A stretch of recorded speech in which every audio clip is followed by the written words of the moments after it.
for the B&B Show here on WJLX, the flagship of Walker County.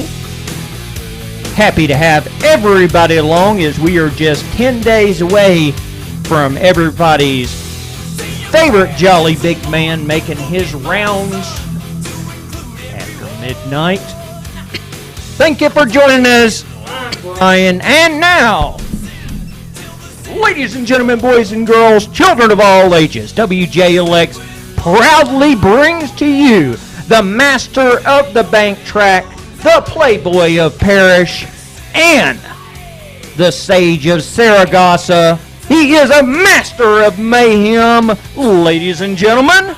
Baz, also known as Sebastian Black, right here on the radio dials and live on Facebook, Twitter. Brian, I just talked to you about the laptop dying, and luckily the stuff saved on the laptop, so all I had to do was press the go live button here on our stream, so we are up and running there too. Wonderful. Glad to hear it. Bass, we are getting well acclimated to our new time slot. By the way, ladies and gentlemen, we will be at this time slot 7 p.m. to 9 p.m. on Wednesday nights until the summer, when we will roll back to our 3-hour show of 6 to 9. But with basketball, normally we would have the Coach Heath Burns show from 6 to 6:30. Coach Burns has had a really busy week, so he will be joining Brett next week, and we'll be back at normal time. And we will, of course, be following 30 minutes after the conclusion of the Coach Burns show at 7 p.m. every single week, except when we have Bevel State basketball or softball tournaments, basketball tournaments that take precedence. But this is our time slot that we're in. Yeah, this is here, and nonetheless, Coach Burns has had a busy week, but it's been a great week for him. He's got it rolling over there. We're going to talk a little bit about that in the bottom half of this first hour, along with wrestling in our area. We don't have much Bevel to talk about this week. We don't have a Meet the Bears because the Bears are doing one of the games that got postponed downstate. One of the coastal teams, I hate to say Coastal this. North. And Coastal North. That's a trip. It is. I took one of those coastal trips back in 2017. Now, are we sure that they still had the game going on? Because there has been a lot of tornadic action, tornado warnings or watches going on around the area. It's just what I was told, man. But, yeah, I was here with you last week. But nonetheless, hopefully if they're playing over there tonight in Coastal North, maybe they'll pick up a win there. Brian, but we got Bevel action on Friday. Yeah, we do, and at 2 o'clock. I love that time slot. That's beautiful. In our second hour, Jonathan Bentley is going to join us from the DME to talk about some of the wonderful stuff that will be going on tomorrow night at the Civic Center the first ever Wallwin WJLX football banquet will be taking place, and we will be doing one of my favorite things in this world. We're going to be handing out awards. Yes, we are. And tons of it. Plus, Sheldon Haygood from Fox 6 will be there to speak. Going to be cool to see him and meet him. I've always watched him on Fox 6 sideline and through the sports on Fox 6, so that's going to be cool to see. Cool to meet him. We'll have him up at the center place table with us also, so we'll have a chance to talk him up. But have a chance one last time to celebrate football in 2022. So that is correct. And we have quite a few good things to talk about. But the main event, of course, is we're going to be handing out our all-Wallwin team tomorrow night. And 5 awards will be handed out. Making a Difference, Coach of the Year, an Offensive Player of the Year, a Defensive Player of the Year, and the WJLX Wallwin MVP of 2020. That nice crystal ball trophy, that's nice. Well, actually, It is a one-of-a-kind crystal ball trophy from One the of a fine folks kind. at Custom Trophy has told us there's not any more like this. So for Wow. the first ever, subsequent years, Wow. there is going to be different trophies. This will be the first one and only. It is unique. Wow, So, that's awesome. It is really awesome. That's going to be really cool to see who gets that one there tomorrow night. Everybody will be finding out, and cannot wait for that. And of course, we've got some other things that we're going to be going over. This time of the year, basketball winds down this week, and then we have a whole lot of teams that will go to tournaments. Well, some of them will go to holiday tournaments. Some of them might play a game, and that's about it.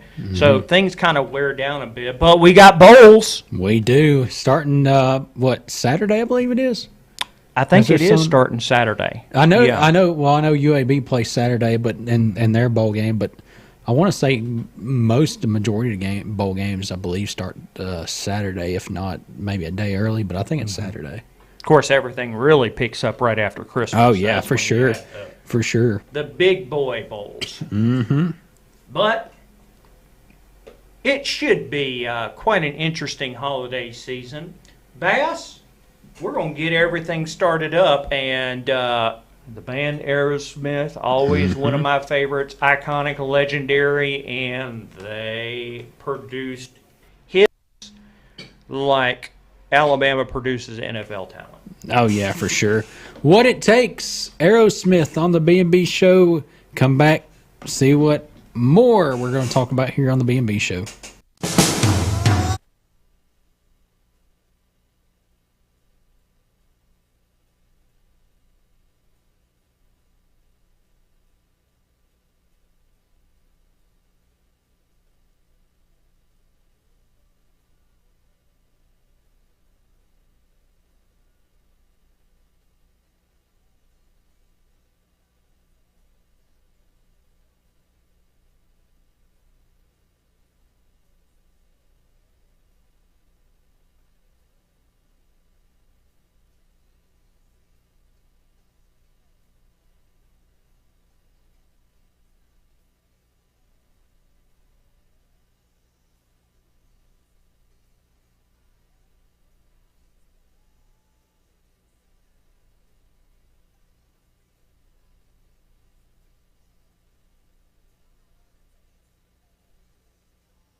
The B&B Show, Aerosmith, Brian, What It Takes. Great band there. Oh, yeah. Man, that was the first concert I ever went to back in 1990 was to see Aerosmith. They had just, they were still riding the coattails of Love in an Elevator. Wow. As their main centerpiece song.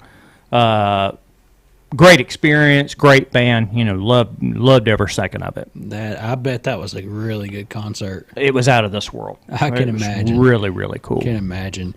Bass, I don't like to break from Modicum, but unfortunately, as most of us know out there, just a couple of days ago, Mississippi State head coach Mike Leach passed away from complications due to a massive heart attack. He was 61 years old, known iconically around the football world, not only for his coaching, but also his absolutely larger-than-life personality, his humor, beloved over the college football world. I was never a really big proponent of his offensive system because we had talked about this before. If you shut down the pass, what is he going to do when you've got your main running back runs for 500 yards a season? What was it always about? But when you think of some of the people that have come off of his coaching tree, Cliff Kingsbury, Dave Aranda, some of the names out there, his influence was just humongous. Was a coach at Texas Tech and also Washington State before he became to Mississippi State. And, State hadn't been on the losing end since he's been there. No. They've been right around 7 or 8 wins a year, which, isn't great, but they went through a couple of years there after Sylvester Croom left the program that they had kind of toddled around. They had Dan Mullen, but after Dan Mullen, they had somebody there that they didn't do good at all. No. So he had brought some stability back to the program, and it's. I was going through Facebook the past couple of days, and there's just the tributes from head coaches from across the board have just been wonderful for Coach Leach. Yeah, it's hated the Pirate, man. He, it's crazy because I was actually on social media. Actually when he passed yesterday, there was a kid. I don't know if you saw this or not. I saw it on Twitter. A kid and his family had just met Mike Leach Saturday night, actually, the day before. He went into the hospital and stuff like that, and said that he. Leach was just himself, They're just, cracking up, funny guy, and he couldn't believe it. I do think, though, it is just whatever you might want to term it, just ordained by God or just a miracle of wonderfulness that they're playing the Outback Bowl in Raymond James Stadium, the home of the Buccaneers. There's a pirate ship over there that shoots off cannonballs, and Mississippi State's going to be wearing pirate hats. And how much more could you line up for a tribute for Coach Leach? I'm telling you, that's awesome over there. Yeah. But I hate that because it just the effect that he's had the world across from college football. Just it goes without saying how much of that effect it is, and he will be tremendously missed. It's crazy, and wasn't going to bring this up, but it's just because of the personality and then the guy Mike Leach was. But I heard on the radio this morning when I was actually heading back home from working the morning shift here, and it got played on the radio, but it at the same time it's kind of like a bad timing, but also too you got to understand the personality and the way Coach Leach was. This is like a while back. Somebody had interviewed Leach, and this is like a while back, and asked him. They were like, because of your personality, the way you are, how do you want your obituary to be written up? And he was like, that's up to them on how they want to write my obituary. I'll be dead. That's Leach. And that's That's it. Leach. That you got. It's you got to think of it as Coach Leach and the personality the way he is. I mean, that's the person he was. He was. So I mean, it's pretty funny there, but it is, man.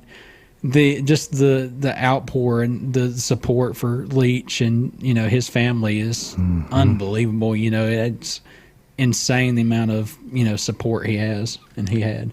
It very much is. Let's turn our attention so we have the full back end of the hour for basketball. Let's run through wrestling in our area. Let's start off with our recap from last week. Both Jasper and Dora were very heavily engaged over the past week. Jasper opened last Tuesday with a 42-37 loss to Corner, but they rebounded following that with a 66-18 win over Springville. Last Thursday in a tri-match, they lost 53-18 to McAdory, but then they rebounded with a 42-36 win over Pell City. Then they went to the Spartan Invitational this past week, and they had several guys place. Samuels, Caldwell, Burnham, they all finished as runner-up in the tournament. Nash, Brooks, and Reed earned third place finishes, and Luke Horsley finished in fourth place. So it's been a busy week for the Jasper Vikings. Tuesday, Jasper beat Chelsea 51-30, and then beat Pike Road 39-24. We didn't get a wrap up from their rematch on Tuesday with McAdory, so that's incomplete. But Jasper getting the job done. Dora last Tuesday was in a tri-match at Montevello. They opened with a 70-12 win over ACA. And then they followed up with a 51-24 win over Montevello. Then on Thursday, they went to a quad match. They had a 57-24 win over Brookwood, and then beat John Carroll 66-18, and then finished Thursday with a 60-16 win over Hueytown. Then on Tuesday night, Dora beat J.B. Pennington 60-12, and the southeastern outcome was not posted. Dora getting it job done, and of course, Dora and Jasper both returned their state champions this year. Yep. So both of those guys, we're looking forward to seeing how they did out. But it's getting to the point now to where they will most likely be heading off to some more tournaments, some more weekend action, and we're going to try to get a hold of both programs next week. Talk to Coach Otis over at Jasper and Coach Keaton over at Dora to kind of get a mid-season feel on how things are going. Of course, mid-season's actually right around the 1st of January, but we want to try to get a hold of them. But looking at everything thus far, Bass, these guys are doing really good in the early season and have a lot of guys prepped up to most likely be going to state tournament with a good region showing. That's a good deal there, and hopefully we can see some more champions this year within our area, because I think it's a good possibility we could see it. Well, there was quite a few guys last year that placed high.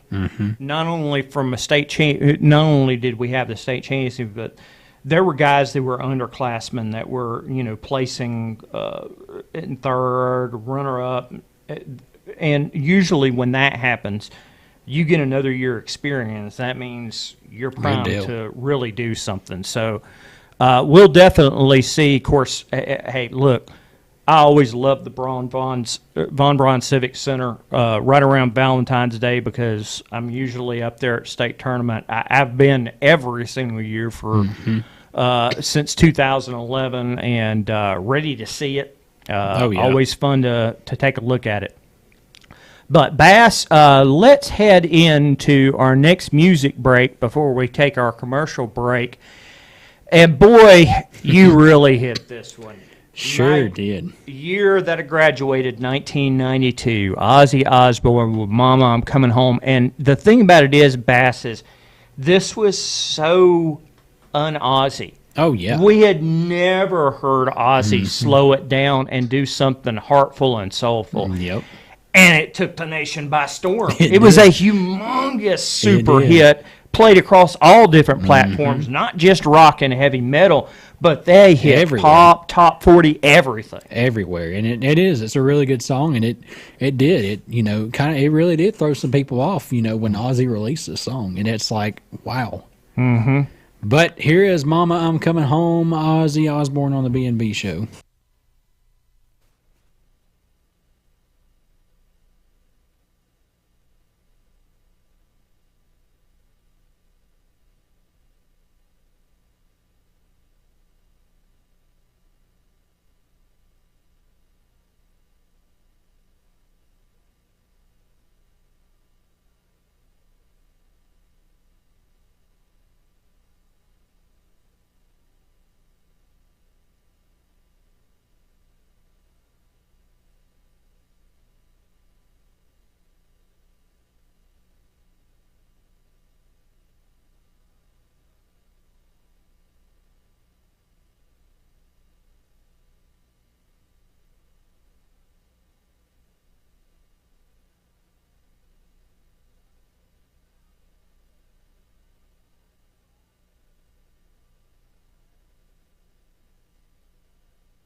back here on the B&B Show.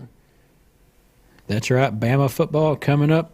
New Year's Eve, 8 o'clock pregame right here on WJLX. 11 o'clock kickoff from New Orleans. Brian, what you got over there? Well, let's switch our gears and head over to prep basketball. Let's start off first with our scores before we get into a little discussion because you had your first chance last night as you were running the camera to see Jasper basketball, and I'm really interested to see your takes on what you saw. But first off, let's start with Monday night scores. Starting off with the girls, Jasper beat Cornerstone 65-18. Dora in a titanic clash with Carbon Hill. We could see this Bass once again as a tournament final, Walker County tournament next month. Cordova 42, Carbon Hill 38. Cold Springs beat Meek 61-23, and Addison beat Lynn 61-27. On the boys' side, Jasper beat Cornerstone 63-36. It was Addison over Lynn 74-48. Dora beat Carbon Hill 58-56, and Cordova beat Mortimer Jordan 54-32. For last night's action, the game that Bass and I were just talking about, one of the two games, you probably saw the tail end of this.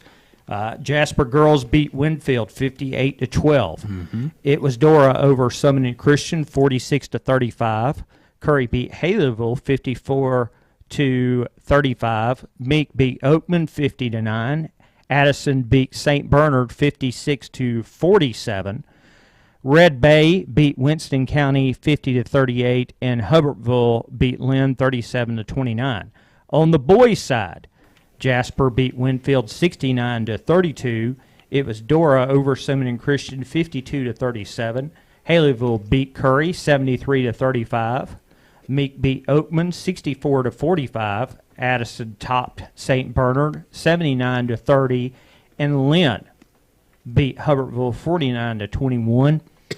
Bass, along those lines, you took your first look at the Vikings last night. Got to see them both in depth. I saw a little bit of the girls' game, and of course, you were filming the boys' game. So I'm interested. I've seen them numerous times this year. I'm interested on your take of what you thought of the new Vikings under Coach Burns. I will say first, talking about the girls first, I did get to see just barely a little bit of the end of their game. Very well coached, for sure. There's really no negatives to that team from what I saw, the little bit of it anyway. I mean, they're a really good team there. They've got going on at Jasper under Coach Laney, and just very well coached. So like they were, the rebounding, they were rebounding the ball pretty well, making a lot of really good passes, a lot of plays. From what I saw, the girls anyway, which I haven't seen a full game, and they impressed me. They were pretty good over there. Boys' side, I was actually very, very impressed.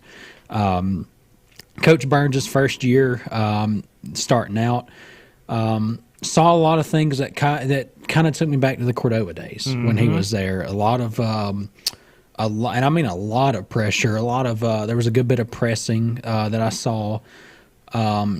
Just in talking about the whole team in general, but Jasper's boys team has some really, really good 3-point shooters. Really amazed. I mean, they're just the effort that they have put in so far as a team, and just everything they were doing last night really amazed me. And it did. It took me back to the Cordova days when Burns was there, when I was still in high school, because you saw a good bit of full court press or half court, whatever. You saw a good bit of press. You saw, a lot of taking time, kind of breaking down plays, working together as a team. You saw a bunch of that last night. And another thing, too, that really, I wouldn't say really turned the game around, but it really changed things was talking about the pressure that Jasper was putting on Winfield. A a lot. They made Winfield turn over the ball a lot, and I mean there was a point in time under their goal that they'd score. Winfield would inbound the ball, and the ball was stolen right back, just right there. But I mean it's insane, the effort and what Coach Burns has done within such short little time that he's been there on his first year at Jasper, and it really did. It surprised me. I was, this is a ball team that, if you haven't seen yet, you need to go see them because this is a team that is making a lot of noise, and it's, it's for good too. And what I like too that they did, because you do not see this. I don't think any team in the county does this at all. I haven't seen anyway. The intros for Jasper Oh, boys. yeah. That's cool. Yes. That's nice. I like that they do that for those young kids out there, for those kids, because that is awesome. But nonetheless, very, very surprised with how they're playing so far. Definitely look for them to make a lot of noise towards the regionals and stuff, because this is I know Coach Burns is under his first year and stuff, and we'll really see things open up at the beginning of the year. But Coach Burns next several years is going to have really good programs there for under that basketball team, because that's a really, really coached team. They've got a really good staff. Yes, there's they do. a lot on staff, and that means when you have a lot of staff, that means a lot more players get taught stuff. I love that. There's a couple of things across the board. When you look at Jasper, they have a huge front man in Miller Moody. Oh, yeah. But then you look across, and they have quite a number of guys who are in that 6'4", 6'5" range that can continue to help out. It's not just a one-man show. You look down there and you see Bubba Odom, Corey Shepard, those guys that are down there rebounding. Okay, they're making inside shots. You're seeing a lot of that. You're seeing three-pointers. It's not just a one-way thing. It's a multi-tiered attack. Yep. And I love that. I can't stand, just one way or the other, thing. I like it that they can come at you so many different ways, because guess what? As a defense, that's harder to stop. Yeah. One thing I failed to mention, I meant to mention it, Brian, that I saw a lot during the days at Cordova when Burns was there, and that I saw just a little bit of it, not a lot, like I'm used to seeing there, but perfecting how to take a charge. You do not see that with any other ball team. Burns knows what he's doing, and I was amazed on how he has taught, once again, those high school kids how to perfect and taking a charge. How many times did we see Isaac Chapman in that championship year taking those charges, Jace taking those charges, Meek taking those charges? So many. Man, many. It's still continuing. It is. So it's going to be so fun to watch this team. We look at this team, Bass, and, there are a few seniors, but the vast majority of this team are stocked around the sophomore and freshman level. Yeah, they are. So this team's not going anywhere as far as guys that are leaving. They're not going anywhere for quite a while. This team's going to continue to grow and develop, and I can't wait to see it. It's me neither. I mean, it's just seeing them, for the first time last night, which, like I told you off the air at one point, I've seen them in a couple of live streams that we've done, but actually seeing them in person and seeing things, it unbelievable. Unbelievable. Can't wait to see it. Bass, let's go on to Don't Treat Me Bad by Firehouse before we get into how everybody record-wise is looking around the wall win. We'll take a good look at that. But you roll with that, sir. Don't Treat Me Bad, Firehouse, B&B Show, coming right back at you after this song break.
Firehouse, Don't Treat Me Bad on the B&B Show. Brian, what's the records looking like for the Wallwind teams around our area in basketball? Well, this is effective as of 6 p.m. tonight. Let's take a look at the girls first. Starting off with the Jasper Vikings, who we've just talked about, the girls team, they are 11-1. The Addison Bulldogs are sitting at 6-4. Carbon Hill Bulldogs at 8-2. Cordova at 1-5. Curry at 8-2. Dora at 10-1. Then Lynn at 0-5. Meek 4-6. Oakman 0-12. Summon Christian 3-3.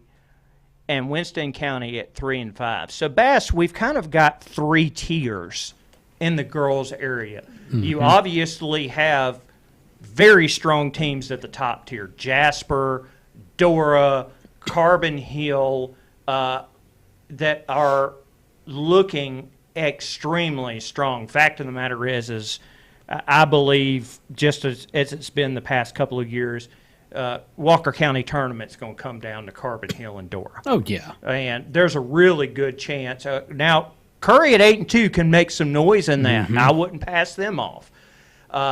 But there's a good possibility in between them, Jasper, Curry, Carbon Hill, and Dora. There's a really good possibility that we could see all four of those teams be region bound. Yeah, I can see that for sure. They, especially, Jasper's looking really good, but Carbon Hill and Dora always look good every year. So it wouldn't surprise me if they were region bound. But as I said, don't pass off Curry, mm-hmm. Because this is really looking to be a good year. A lot of these Curry players learned it extremely well under Coach Mike Elliott. Now Coach B.J. Baker's in. He's continuing to hone that. So don't be shocked if Curry makes some noise as well. Could actually be in the sub-regions. We might see a Dora-Curry matchup in the sub-regions in Class 4A. So possibility of that. Now switching over to the boys' side. Jasper is 9-1. Addison 4-3. Carbon Hill 6-3. Cordova 7-3. Curry is 2-8. Dora is 8-3. Lynn is 5-3. Meek is 8-2. Oakman is 3-9. Summon and Christian 4-5. And Winston County 2-6. More parity. Yeah. And the boys. I mean, you have good teams in there like Jasper, like Dora, like Meek. Cordova's looking strong. Carbon Hill doesn't look too bad. Mm-hmm. But then you've got a lot of teams that are hovering right around a little bit above, a little bit below that 500 range. A lot of them. And then you have some teams that are right around the 33%. Mm-hmm. area. So there's a lot more parity among the boys team in the Wallwind. Yeah, there is there. Not really surprised for me. I mean, there's a little bit, but not much is what I thought it'd be. Cordova's doing pretty good there. That kind of surprised me, which I know Coach Sanders, he's been under Coach Burns, a good bit there at Cordova when Burns is there, but they're doing pretty good there. I can't get over Jasper 9-1 on the season so far, and they're making some noise. Now Cordova, I was at the game last week. What an atmosphere it was when it's Cordova Jasper. Cordova played them to a 9-point loss. But there was a lot of times that game was a little bit closer. I think that tells you what Cordova is capable of this year. Of course, Dora defeated Carbon Hill the other night. Dora's had some down years for quite a while. Oh, yeah. So this might be the first makings of Dora actually bouncing back. And as we mentioned, Carbon Hill, that's a very experienced team. Oh, yeah. That could do a lot this season. Walker County tournament, it's going to be tough. That's going to be a race in between Cordova, Carbon Hill, and Dora to see who makes that out. So anxious to see that. Up in Winston County, looks like pretty much heads and tails. Meeks the prime contender at 8-2, but Lynn 5-3, Addison 4-3. Don't sell them out just yet. No. They can still do some stuff. So this is going to be looking at it from mid-December. There's definitely still some surprise teams out there, but I think we're getting a pretty good sense of who the true contenders are already on both the boys and the girls right now. Yeah. I'm going to go ahead and put my way early prediction out there on the line for the county tournament, but I think for the boys it will come down to Cordova and Carbon Hill there for the county championship. You think so? Yeah. So you see them getting the edge over Dora in that? As of the moment, yes. Like to see a little bit more from Dora, but I know for sure the experience Carbon Hill has right now and the way they're looking, which that'll change. You never know that may change. Between now and before just a week or so before the county tournament. But I see Cordova and Carbon Hill shaping up in the county championship. Well, Cordova does have some good experienced players out there, just like Carbon Hill does. You're talking about guys like Jalen Armistead, like Cody Hedrick, that are out there that are definitive, experienced leaders for that team that could make a lot of noise. Carbon Hill, returning so many guys from last year, has it set. But it'll be interesting to see how this all delves out on the boys' side.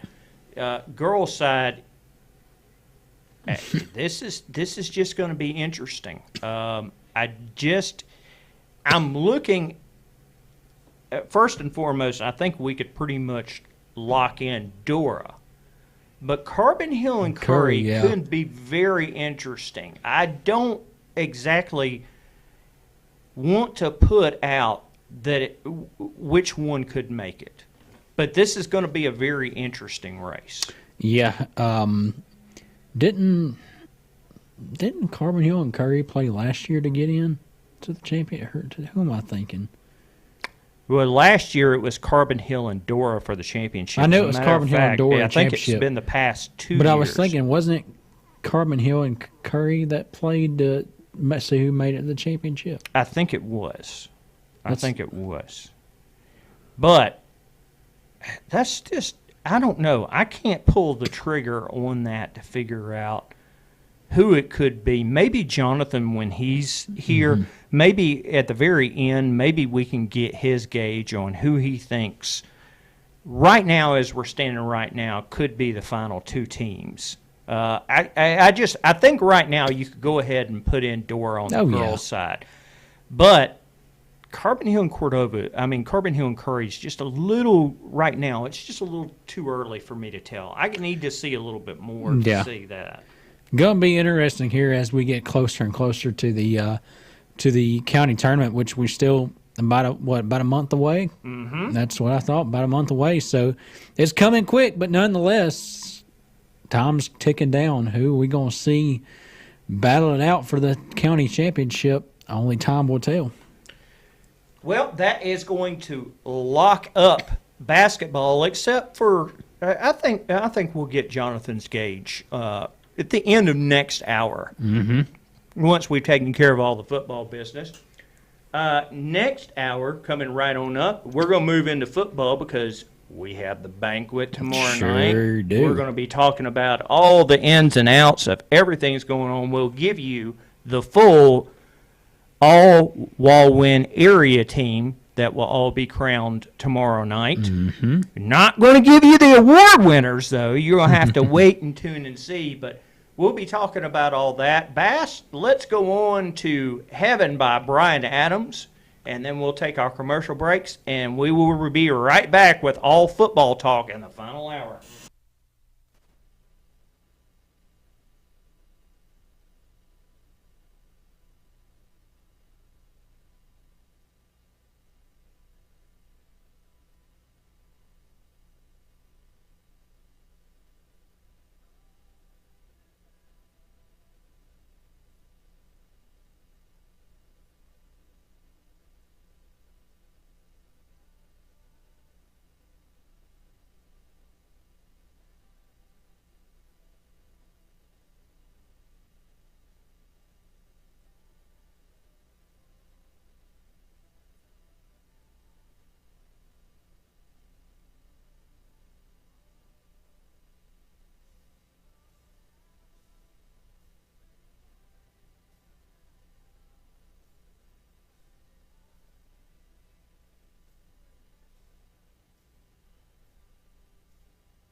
This is Walker County's official Christmas station, presented by Jasper Main Streets and your local country financial insurance agent, Megan Cook.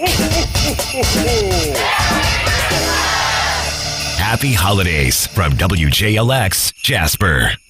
Have you been diagnosed with COPD within the last year? Jasper Summit Research is now conducting several clinical research trials right here in Walker County. You'll be fully compensated for your time, plus receive treatment and medication during the study period. Smokers and non-smokers, ages 40 to 80. Call us today at 387-7555 or 435-4011. Jasper Summit Research, Summit Drive in Jasper near the intersection of Highway 78 and Viking Drive. Telephone 387-7555.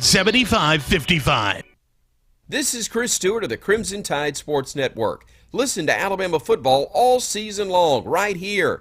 Now, more of the B&B Show on WJLX. Back here on the B&B Show. Thank you, Chris Stewart, for the wonderful intro back in. Brian, it's time to talk a little awards as our Wallwin Football Awards Banquet is tomorrow night at the Jasper Civic Center. And you brought somebody special in to come in and talk about it here with us. Yep. Jonathan Bentley, of course, has been writing about it all football season long, and he's seen quite a bit of it from across the area worldwide all season long. Jonathan, when we look back at this season, two things that pop in my mind: the resurgence by Dora this year. They lost the game to Corner. And then from then on out, it just seemed like everything fell into place for Dora for the rest of the season. And then the prominence of the Winston County teams of the Wallwin this year has just been dynamic. So what's your takes on those two subjects? Well, first, thanks for having me in. It's always good to talk about high school football. Oh, yeah. Always. But, yeah, I mean, Dora, we've been waiting for this for a while, it seems like. And finally... And if you go back and look, it's the off week where everything changed. Now, they did lose to Corner after the off week, but their offense took off. You know, it's always been Chavis, even when he was at Carbon Hill, he never had an offense, and now they have it. It just took off, and it changed everything. And now I think you're looking at something this was the start this year. And Winston County schools, you know, they've always been good here and there, but all in the same year? Yeah. It's unbelievable. It's never happened before. Second round for all of them. Now, we had hoped for maybe one of them to make a run. That didn't happen, but yet again, maybe the started thing for some of these teams like Lynn. And Winston County's always been good with Mitchell. Meek's got something going on now, and Addison's Addison. So, yeah, this was the best Winston County year I can ever remember. Yeah, it was definitely, I think, across the board, awesome for the Winston County teams. Speaking of Winston County himself, speaking of the Yellow Jackets, I don't know how in the world we could ever frame a team that has battled more adversity. But week in and week out, they seem to face some kind of adversity, and they still would come back. We have to remember they were this close from beating Aliceville. Oh, yeah, they really should have won that game. They had a very, very, very close game against Sullivan. Yep. A couple of plays here and there, and Winston County could have ended up as maybe a second-place team, and there's no telling how deep they could have gone. Yeah. Instead, those things that go against them, you run into five. Second round, and there's your season. Yeah. But, I mean, yeah, Terrible. I think Aliceville scored on the last play, and then Sullivan 12-8. I mean, easily could have won that game. Yeah, that was a sneaky good team. That's why they went to the runner-up from last year, Cleveland, and open around to destroy them in the first round. Yep. It is a shame they had to run into Fife, but yeah. As Fife and Piedmont, have they taken Hoover's status as top teams in Class 2A and 3A respectively? They are they're the Hoover of those classes. That's a good point. Yes, Those exactly. runs from Hoover for so long in between Niblett and Probst. Is that the status that they've attained now? Yeah, God, if you're a bigger school, why would you not go? Five coach isn't leaving. He Yeah. would have left by now, right? Absolutely. Benefield. Yeah, I mean, he's got something going, and it's not stopping anytime soon. Now, Piedmont got beat in the championship, but they're there every year. Yeah. No, it's the same thing. Oakman's run into them in the playoffs before. You just don't beat them. No. I know it. Yeah, you can't beat them in the playoffs. Yeah, poor Oakman got saddled with Piedmont to start off. Yeah. And it was similar to the game that I covered when they went over there to Piedmont, which is still the filthiest, in a good way, filthy. The filthiest stadium I've ever been to. When you got two press boxes and you've already got a video scoreboard 4 or 5 years before we even see Jasper have one of those. That's scary. At a 3A Yeah. school. At a 3A school. Yeah. Wow. That tells you how much they care about it over there. Yes. Prominent stuff. Guys, let's go ahead and start going through the Wallwin area team. We'll start off first. We'll do these in alphabetical order. Briley Hayes, who was 48 of 104, 815 yards passing, had 12 touchdowns. He had 618 yards rushing, 7 touchdowns. Jed Wilkins name synonymous with Addison. Always. 473 yards receiving, 9 touchdowns. Both of these guys really, midway season, really started taking over, and we saw Addison really begin to shape up who they were a lot on the back of these two guys. What's really crazy is they didn't have, it was so balanced over there. You know, we had big numbers from other players in Winston County, every other team pretty much. But Addison was just balanced. And they had a really good season. I don't know how much they could celebrate it. They lost to their losses were all county teams. And they went 9-3. They had a really good season, especially bounced back after not making the playoffs last year. Still second round of the playoffs. And, I mean, when you lose a quarterback who is now a member of a Final Four FCS team, you would expect that this could be a tougher year. It didn't take them long to get it going. Hayes it's one of your typical Addison players. He can do it all. He can run, throw, or play defense.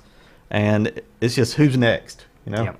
And he was that next guy this year. And I think he'll be back next season. There was a lot of youth on Addison. Yeah. A lot. So they're going to be a team to watch. Carbon Hill, Walker Kimbrell, 69 of 144 for, let's just go ahead and call it 1,200 yards passing. It was just 1 yard short.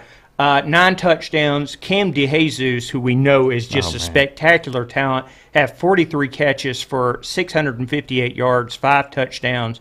And on the defensive side, J.P. Percat, 90 tackles with a fumble recovery. Record-wise, it was a tougher year for Carbon Hill, but I think in the last couple of games we saw them emerge a little bit, especially when we saw them in midfield. They came out the second half, and instead of going to the no-huddle spread offense shotgun, they lined up in the eye, and they basically won the second half against midfield. So they look like if they go back to fundamentals, things could be on the right track for Carbon Hill. They had good individual talent this year. DeJesus, God, it's going to hurt losing that guy. He can do everything, and he did do everything. It was a bad year, but Walker Kimbrell's good, great arm. He did this, and a lot of times he's getting hassled all game. Yeah. You know? That's always been the problem with the Carbon Hill quarterback. But they do have individual talent. Can they build on that? Hopefully the schedule's still going to be tough next year. Yeah. But they did have some good individual. DeJesus is a great player. Yeah, absolutely. Looking forward to seeing those guys tomorrow night. Let's go to Baz's alma mater, Cody Hedrick. Now, this guy will go down, I think, among the great Walker County quarterbacks of all time. We've seen him now for 4 years. He's been through coaching changes. He's been through so much.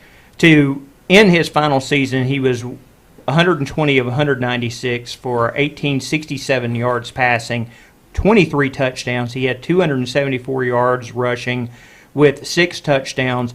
Overall, guys, 21, 41 all-purpose yards, 29 touchdowns. His top favorite target, Jalen Armistead, I know Coach is happy hearing this, 878 yards receiving with 7 touchdowns. Xander Moody, their top defensive player, 83 tackles, 9 pass breakups, and an interception. Cordova really had heartbreak this year because I've said this before. You give them 4 plays, and they're most likely right behind Dora, second in the region. It was that close. Yeah, every time they just couldn't. They didn't catch a break. If you look, every game, even before, you know, they kind of set the tone in that Fayette County game where they gave up a touchdown like 40-something seconds ago in the opener and they lost. And then every game was like that. Corner. The only team that really hammered them was Dora. That was it. They should have beat North. They could have beat. Just win 2 of those and you're in the playoffs. Haleyville, You blew a lead against Taylorville. corner. I mean, everybody in there except for the Dora game, they were all in those games. You just give them 4 plays, Then and they're second. probably in second place. Yeah, it was that close, and I hate that because Hedrick's a senior, and you lose Yep. those guys. That's going to be tough to replace.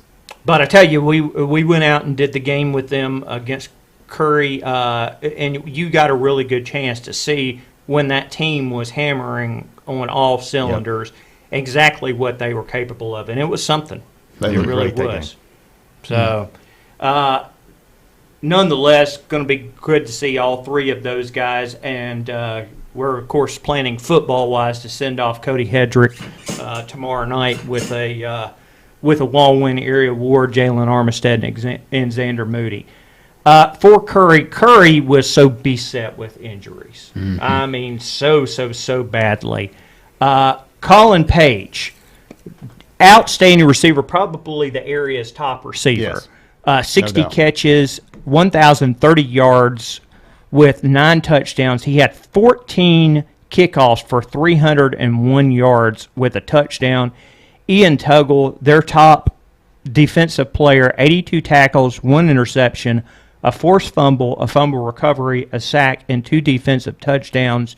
Would be a little remiss in not being able to say Josh Day in here. He was a very good quarterback that unfortunately injuries hit him out. But he was a really good quarterback as well. And when he was healthy and he was in there, boy, he's hitting Colin Page, and they were getting it done offensively. He had a great season. It was a fun season for Curry. Yeah, they won. Well, winning 2 games is good for them. But they were actually moving the ball up and down the field. They were. And when you got a Colin Page, the last game, the Cordova game, he needed, I can't remember, 50, 60 yards to get 1,000. And he just throw it, and the guy went and got it. It'd just be over here, and he'd go get it. I mean, the guy was an incredible player for Curry, so a lot of people didn't see him. But if he had been, he could play for any team in the county. Yeah, easily. Absolutely. I mean, any team would welcome him. Yes. I mean, with those types of statistics, You could put him Goodness. with Hedrick, for instance. oh my goodness. 2,000 yard receiver. I think you're giving Dora some headaches if you're thinking of covering Armistead Oh, my gosh. and Page. be Goodness, on the same team. Let's speak about the Dora Bulldogs right after we come back from the music break. High Enough by the damn Yankees, right here on the B&B Show.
That was high enough. The damn Yankees right here on the B&B Show. Brian back with more award ceremony talk about tomorrow night. Yep, and let's move on to the Dora Bulldogs, who just made an absolutely tremendous strides since last year. Mm-hmm. Starting off with Sean Pryor. He was 119 of 186 with 1887 yards passing, 18 touchdowns. He had 1,234 yards rushing with 15 touchdowns, a grand total of 3,178 all-purpose yards with 33 touchdowns. Neil Foster on the defensive side, 103 tackles, including 14 tackles with a loss. 6 forced fumbles, 8 sacks. Cole Chapman, 75 tackles, including 18 tackles for a loss, 7 sacks. On the offensive line, Cameron Richardson, highest graded offensive lineman at 92%. And Josh Williams, 34 catches for 642 yards with 5 touchdowns. He also had a kick return for a touchdown. What a year for Dora. Yeah, I mean, look at these numbers. Chavis has never had this kind of numbers before. Midway through the season, it kind of hurt Goodman, who's a running back, who had 1,000 yards. But the offense started going through Pryor. And once it did, you saw him just take off. And, I mean, this Neil Foster, I think he missed the first 3 games. So it all kind of coincided together. You had the off week. They changed their offense. They got Foster in going 100%, and the team lost 1 game after that. And that was a playoff game to Randolph, which was actually must have been really good. They beat Dora because Dora was rolling at that point. But now we're seeing Dora scoring points, playing defense. It's the whole package now. And I really think to start off the year, when we did Dora Winfield, we really saw basically just one wide receiving threat, Garrett Hoagland. And I think Josh Williams becoming that second viable threat made defenses have to so much more to worry about, because when you have one primary receiver and he's getting 90% of the catches, well, you start double and triple teaming. Then all of a sudden, when you're adding Goodman out of the backfield and Josh Williams, then you've got a whole lot more to cover, and it gets to be a headache. Yeah, that was part of the offense too, changing Williams being a go-to guy. All these numbers were, a lot of them after the third week. Everybody got their stats and changed everything. I don't know exactly what they changed, but I hope they keep it the way it is, because these guys are all back. Yeah. Josh Williams back again, Pryor back again. Yeah, they're going to do this again now. It's going to be a fun year for Dora next year too. Just mainly a thing that they have to replace is going to be Hoagland, because he was that second wide receiving threat as the year went on. He and Williams to complete it, so they've got to develop. But basically, I think they've got a smorgasbord of guys that should develop very well. Yeah, Hoagland was a great athlete too. Yeah, I mean, really can do everything. He's a good baseball player too. But I mean, you had that. You move him from quarterback, and now he's kind of a jack of all trades receiver type, and he was good at that too. They lined him up a couple of times at quarterback this year and let Pryor go out to the slot, and boy, it was effective. Yeah. Ooh, those Pryor kids, exceptional. Man, oh man. Looking at the Jasper Vikings, Spencer Rosenfeld, 89 of 164 for 1166 passing, 10 touchdowns. He also had 578 rushing yards with 10 touchdowns. So 1744 all-purpose yards, 20 total touchdowns. Landy Castillo, 112 tackles, including 5 tackles for a loss, 2 sacks, and a fumble recovery. Cole Sargent, 91 tackles, including 2 tackles for a loss, 3 interceptions, a forced fumble, and a fumble recovery. Braxton Houston, 65 tackles, including 9 tackles for a loss, a forced fumble, and a fumble recovery. It was a year that started off bad for the Vikings. but then they turned the literal corner there and really played out. Did good in the playoffs. They had their opportunities to win in the playoffs too. I thought that was the best game of the year, no doubt. They really had a chance to win that game, and I would have never thought that because Moody had a great season, Yeah. And it's a shame they didn't see some of that during some of those regular season games, but the region was brutal. Yeah, it the was. non-region was also very, very tough. That was a tough schedule. It was. And Spencer missed a couple of games. Would that have made a difference? It would have helped his numbers. He still had good numbers. And it's kind of the usual suspects. Everybody did what they were supposed to. Castillo, Sargent, Houston, all did their job. I think Bubba Odom also played a huge part in all that, Yes, he offense did. and Yeah. defense, because you couldn't necessarily nail down what he was more valuable at. He was valuable on both sides because he was a great tight end, made several good catches, and then you were constantly seeing him in on defense. So he was kind of the versatile multiplayer. Yeah, you won't see a whole big stats from him, but if you watch Jasper, you know. Yeah.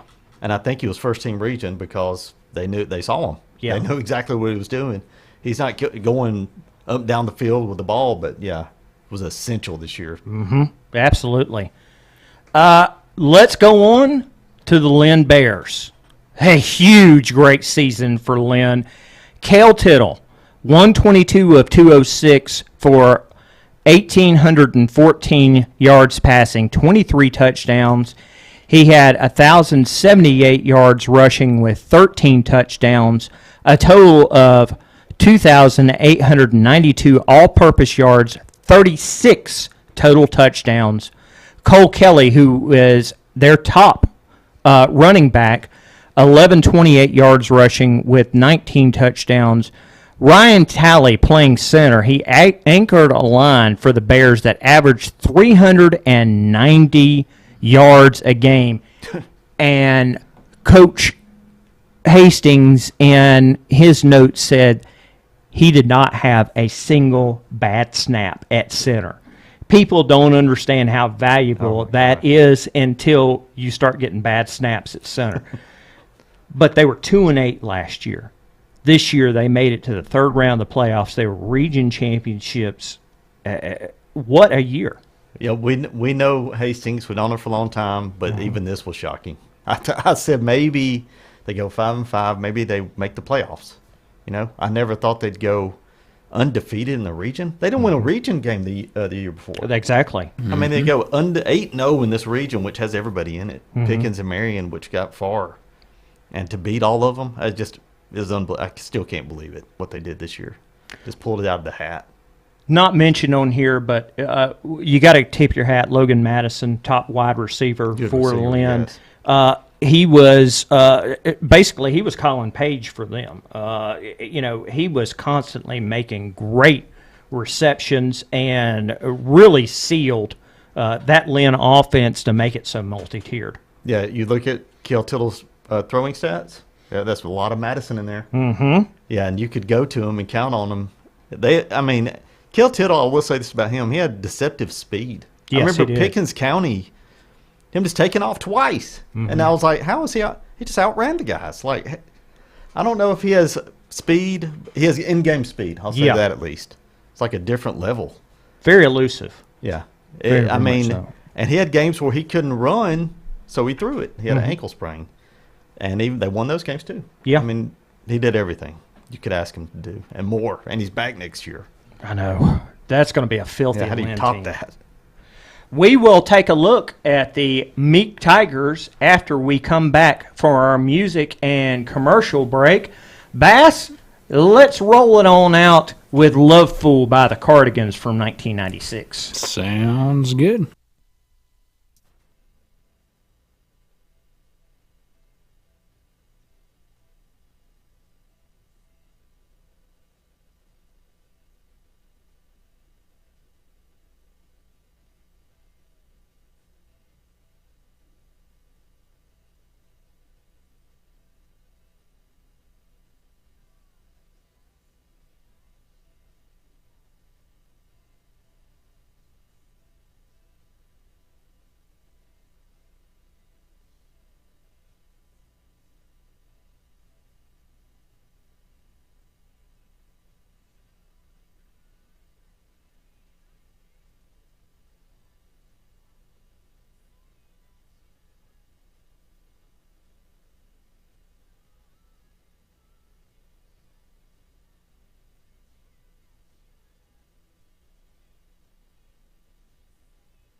Well, for the people who was listening live on the air through the radio, seems our tower is down.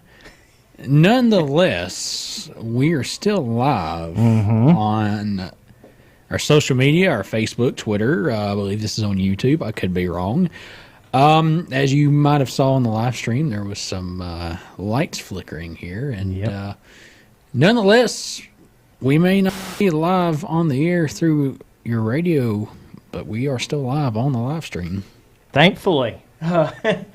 We were actually about to go through Meek, and unfortunately, my computer crashed, so I'll have to do this by memory. Pretty much the easy one here will be Cam Deaver, 2,400 rushing yards. Guys, I'm sorry, I don't know how many touchdowns it was. I can't remember that. Was it 30-something? I think it was 30-something. Obviously, a very big season for Cam Deaver. And then we had Braylon Roberts, who at one time this season, guys, was actually the leader in the nation in sacks. Just an absolutely fabulous year for me. Jonathan, if you want to take this, I'm going to see if I can pull up the rest of these. Let me see. I do have it now. Oh, good. 35 touchdowns for Cam Deaver. Braylon Roberts, 61 tackles, including 7 tackles for a loss. That doesn't include the 24 sacks. Oh, my goodness. I know. Wow. And 4 fumble recoveries. This guy. I mean, it's next level. Wow.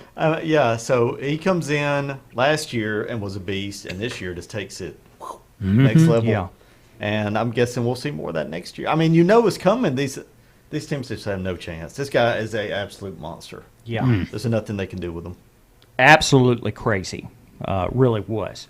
For Oakman, and unfortunately, Oakman had a pretty tough year. They started off decently, but then I think it was after the Carbon Hill game, they didn't win any more games. Yeah, they won the 3 they needed to keep that playoff streak going, and that was it. In which we kind of knew this. This was going to be a very young team coming in. We knew this. But players that we do have for the Walwyn team for Oakman, Trace Cagle, he was 62 of 138 for 768 yards passing. He had 7 touchdowns. He also had 392 yards rushing with 3 touchdowns. On the defensive side, he had 76 tackles with 5 tackles for a loss, 2 sacks, 2 forced fumbles, 3 fumble recoveries, and then Cason Dickerson, 540 rushing yards with 4 touchdowns. They went through not only a lot of growing pains with all the youth this year, Jonathan, they also had a lot of injuries that they had to deal with. And that was unfortunately a recipe for a year that, quite frankly, we haven't seen in Oakman in a long time, but it was hampered by things that they just couldn't control. Yeah, like you said, it's a very, very young team. They lost everybody. If you look at the roster, they lost everybody who touched the ball. The funny thing is they had, I think, numbers 1 through 9. Every single-digit player was a playmaker. Every one of them graduated. You lose. I mean, if they could have just had a Marchbanks back. Yeah. But they had nobody back. They're very young. They beat Carbon Hill, Tarrant, and midfield. I mean, he said it would be they never expected to make the playoffs. But at least they did that. And now they can build going forward. All these guys will be back for multiple years, most of them. They only had 4 seniors, and they weren't your big-time playmakers. Boy, if there's growth opportunities, you learn how to do it against Piedmont, don't you? Yeah. Whew. Seeing that in Bad the draw. playoffs. Yeah. Tough. Summoning Christian, Kanan DeFore, 590 rushing yards with 9 touchdowns. He also had 34 catches for 588 yards with 4 touchdowns. 1,178 all-purpose yards with 13 touchdowns. Jake White, their quarterback, 70 of 149 for 1,239 passing yards with 12 touchdowns. The Eagles much like Oakman this year, had to replace a lot off of a very good team. But they were able to get to a 5-5 record in an area with Pickens County, with Lynn, with teams that were just absolutely filthy across the board. You have Hubbardville, you have Marion County. Very tough region. They were still able to cut 5-5, and I think that's going to do good things for them going into next year. Yeah, it's a shame they weren't in Meek's region, because Meek's region was top heavy. Yeah, it was Addison and Meek. And after that, I mean, some of the Christian would have been third, easy. And they were just in a spot where they lost 7-0 to South Lamar, and that cost them the playoffs. It was that simple. It's probably the only 7-0 game I saw this year of anybody playing. But that tells you the defense was pretty good. Kanan DeFore did a little bit of – he was just – boy, every team needs a player like that. He can catch it, he can run it, he just does everything. Probably throw it, returns kicks. And it's just a shame. But, I mean, 5-5 is a pretty good year for them. Yeah. I mean, I think it's a good building Starting still. the year, Good building year, yeah. For Winston County, and we talked about the adversity that they faced all year long. It was crazy, the hoops that they were having to jump through. And yet, a lot like Cordova, a couple of plays here and there, and they could have ended up second in their region behind Aliceville easily. Ethan Morgan, 98 tackles, including 13 tackles for a loss, 7 sacks, 2 interceptions, 4 pass breakups, 3 forced fumbles, 2 fumble recoveries, just a force on defense. And Declan Morgan, 39 of 89 for 734 yards passing, 8 touchdowns. He had 1,007 yards rushing with 14 touchdowns, 1,741 all-purpose yards with 22 touchdowns. If they could have stayed healthy all year long, there's no telling what this Winston County team could have done.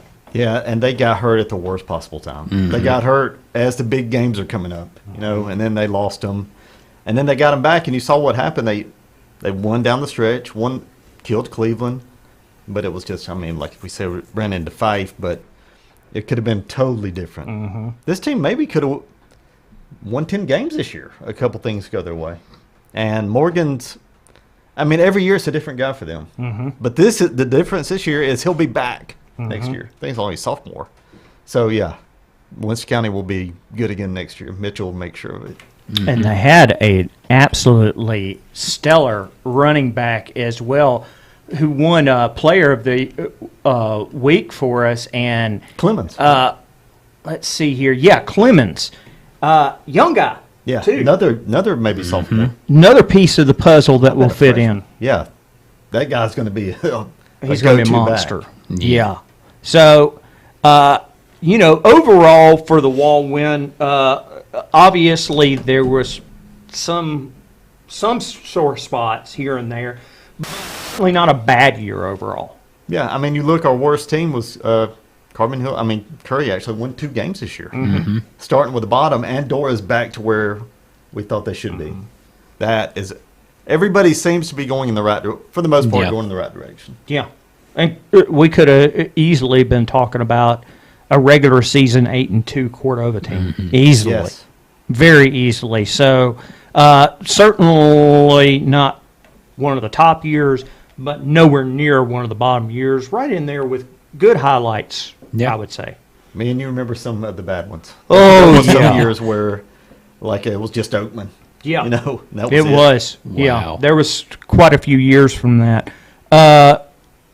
You had a chance to go out some of the games this year. What's the top game that you've seen?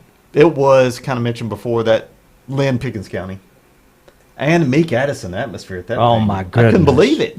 I've never seen anything like that. And it's funny, stuff like that happens in Winston County. It really didn't happen here. Yeah. No. I mean, you get Dora and Cordova together. Yeah, it's a big game. I think it just, Addison Meek. It's just when they're both that good. That's what's they had never both been that good probably at the same year. I think also, you and I touched on this a lot of years at the Eagle, but I think it's so much better for the Walwyn area when Addison's a 1A team. Yes. that way they're playing the other ones. Yeah. And I really hate that Meek didn't play Lynn this year because this is the year we needed it. Yeah. Didn't we? We needed it this Well, year. we thought that might have happened. That might have happened in the fourth round if both of them had made it. We thought that I really did. Lynn and Meek could play to go to the state championship, and boy, I wish that would have happened. Whew. I'm telling you, that Coosa Christian team was really good. I don't know if they caught fire late or something. That was a good team. That's one of the best teams I saw this year. And they got beat by Pickens County the next week. Well, But it was a memorable season. Lynn and Meek. I love to see Meek doing good. yeah, because we haven't seen that. Yeah, much. exactly. We see so many the opposite of that. Let's take our final music break. Let's go with It Makes You Happy by Sheryl Crow, and then we'll be back to wrap everything up because I want to get Jonathan's takes on who he thinks early favorites could be championship game for Walker County Tournament. Sounds good.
Back here on the B&B Show, if it makes you happy, Cheryl Crow, right here. Brian, you wanted to get Jonathan's input on county basketball tournament, the Walker County Tournament basketball tournament that's coming up next month, middle of next month, almost a month away, pretty much. And who he thinks will be the teams that will possibly make a run for the championship. Obviously, for the girls, we talked about Dora, but Carbon Hill and Curry, me and you talked about it. What's Jonathan think about that? Yeah, let's get your gauge on this, Jonathan. Both of them are sitting at 8-2 right now. So they both look at this point relatively level with each other. I think you had asked, I think they have played once. You'd think, but the thing about it is who could we see potentially emerge within the next month to take that second place spot? Because I really strongly believe that Dora's going to lock up one of those spots. Yeah, Dora's probably the best girls team in the county. Mm-hmm. Well, in the Walker County tournament. So yeah. I saw them play Carbon Hill the other day. It was really Carbon Hill was up by 8 at one point. Mm-hmm. And they just kind of Dora's got some 3-point. They've made some key clutch threes. Bella Reese is her name. Number 5 for Dora is really probably the best player in the county. Mm-hmm. And they having her puts them over the top. But I think Carbon Hill's close. I mean, they have a really good point guard, Edwards, Kaylee Edwards. Hallbrook at center is really good. They had a chance to win. They lost by 4. Mm-hmm. Dora made that a 3 to take the lead and a free throw to clinch it. But they're that close at Dora. I would say they're the number 2 right now. Mm-hmm. I'll put them ahead of Curry. Curry has some shooters. I mean, Taylor and Madison both hit 3s. Mm-hmm. So that's what it's going to come down to. Those are the 3 best teams, clearly, in the county. Well, taking a segue from that, let's turn to the boys' side. This is a lot more parity versus the girls. You've got, obviously, Carbon Hill out there. Coach Kirkland has an experienced group that looks good. We talked about Cordova. They played Jasper within just 9 points, and a lot of times it was just a couple-point lead. So this is a very good, well-experienced, well-coached team as well. And then you've got Dora figuring in on this. And unlike an automatic lockup like we're doing on the girls' side, this is a little bit tougher. I don't think there's an automatic lockup. How do you see this shaking out? Yeah, Dora's back, it seems like, this year. And that adds a whole new element because they're always had athletes. But now they're playing well. They're being coached well. Then you got Carbon Hill, scrappy. They play really hard. I think Cordova's better than both of them. Mm-hmm. I think Cordova's the best team around here. They have Hedrick. They have Howell, Japheth Howell, and Hedrick. Mm-hmm. But it's really balanced. And Carbon Hill's really balanced. So I think Cordova, then I really don't know who the 2 is. Mm-hmm. Is it Dora or is it Carbon Hill? The other day, Dora beat them. Mm-hmm. So right now, I put Dora in that spot. Oakland is actually not bad. You know, they beat Dora in the opener this year. Mm-hmm. Dora was coming off football and everything. You know, they weren't ready, but Oakland is actually a lot better this year, too. Jeff Ward is the new coach, replaced Roberts. And maybe not this year, but they are actually, they can beat you on a given night. That's different. This is a good parody. It's kind of like we talked about football was kind of like that. Mm-hmm. It's actually good to see basketball doing halfway decent.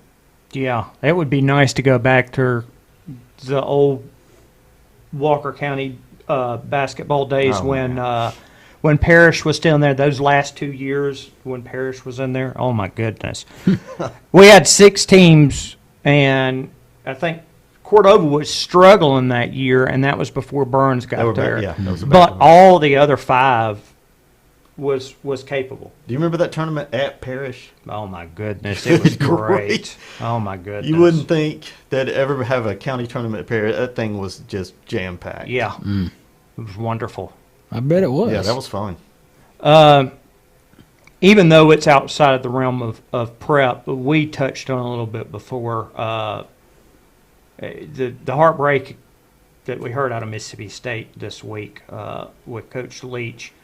even though I didn't agree with his offensive mindset, what he was able to do as an innovator to the passing attack. And then you look at his coaching tree, guys like Cliff Kingsbury and Dave Aranda, his influence on the game was just humongous, and it's just a terrible loss not only for Mississippi State but for college football. Yeah. I mean, think how many run-of-the-mill coaches you got. This guy was a character, and you don't have enough of them anyway. And to lose one, I mean, it's terrible, man. I hate that for Mississippi State, because you don't replace a guy like that. You replace a Brian Harsin, nobody cares. But, I mean, you can't replace a guy that's so unique. Everything was funny, and I don't even think he meant to be funny. Just deadpan. He just said what he thought. Talk about anything, candy and Halloween. I mean, just any subject. And all the stories you read, yeah, it was some absolutely. fantastic stories people had. And speaking of Harsin, not directly on him, but staying down there on the plains, how smart of a move was it for Coach Freeze to leave Cadillac on the staff? Oh, huge. I mean, they needed good news, and boy, if they would have cut him loose, I think the players, you would have seen them, probably some of them leave. And the fans would have been irate. He had to do it. Yeah. Because, a lot of times, I wondered if Kiffin got that job, was he going to do that? Would he bring his own guy in? I mean, would he like how popular Cadillac was and get rid of him for that reason? I mean, that could have really been crazy had he been hired, because I don't know if his ego could have handled them also loving Cadillac Williams. So, but Freeze, that was a clutch move that had to be made. And guys, I've talked about this before. You just mentioned Kiffin. I actually think that Kiffin wasn't going to leave Ole Miss unless A&M came open. Because why would he leave recruits that he already knows unless it's to go for A, more money, B, for a recruiting class that is so stocked it's filthy? Why would he leave? I always thought, you think maybe in the back of his mind, he's thinking, hey, Bama is going to come open eventually. Yeah. And if he went to Auburn, there's no way. Oh, They'll yeah, absolutely. Never get it. Yeah. But if he stays here, wins 10 games, a couple more years, maybe that's the next move. So, see, I don't think he was ever going to leave either. No, I really don't. The only way that I would have saw it is if they would have fired Jimbo this year. And, of course, what coach in his right mind wouldn't have said, my talent's already that stocked? Yeah, I'm taking it. And they would throw absolutely filthy state of Texas money at Oh, him. my gosh, yeah. The right coach in that spot still, unfortunately, or maybe it is fortunate that Jimbo is not the right coach. I think he's still going to foul up next year. Yeah. Outside of his really good time at Florida State, you look at before that time, you look after that time. You're right. Like, what has he done? We always said Jameis Winston built him. They made him what he is. That's it. Yeah. 2 great years. Yep. Guys, it's been fun. The nice thing about it is we'll be all together tomorrow night because it is football banquet time. Tomorrow night, it all starts at 6 o'clock. Shelton Haygood will be here with us. Jonathan will be over with us. We'll have the round table and all the rest of the JLX staff. And also, right now, last count, over 180 participants. That could go up some more. Uh-oh. But teams throughout the Win will be getting awards. Guys, it's been fun. It's been real, and it's been real fun. Until tomorrow night, guys, Bass, it is time to grab that sign, turn it from open to close because it's closing time. It is closing time right here on the B&B Show. Thank you for everybody who tuned in, somewhat on the air through the radio and on the live stream. But until next week, B&B Show is closing out on this Wednesday night. Closing time.